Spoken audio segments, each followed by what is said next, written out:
Ces 3 chansons qui n'ont rien à voir ont un seul point commun, et je vais te montrer aujourd'hui ce que c'est.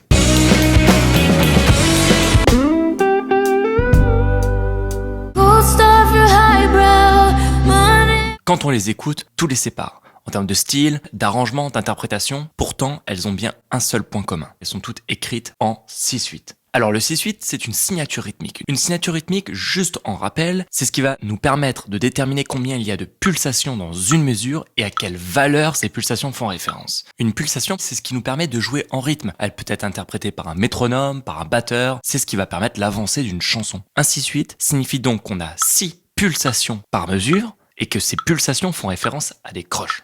Pour rappel, les pulsations indiquées par une signature rythmique vont à une certaine vitesse. Et cette vitesse est indiquée en BPM, battements par minute, qui est écrit en début de partition. Comme on sait que la pulsation est basée sur des croches, on sait donc à quelle vitesse vont nos croches. C'est ce qui nous permet ensuite de pouvoir jouer d'autres valeurs, soit plus courtes comme des doubles croches, soit plus longues comme des blanches. Alors attendez, je vous arrête là tout de suite. Le 6/8, bien qu'on n'ait que des croches en termes de pulsation, répond à une pulsation sous-jacente qui est induite, qui est toutes les noires pointées. C'est-à-dire qu'on compte nos croches, 1, 2, 3, 4, 5, 6, 1, 2, 3, 4, 5, 6, on avance comme ça de mesure en mesure, sauf que la réelle pulsation qui est en dessous, elle est toutes les 3 croches.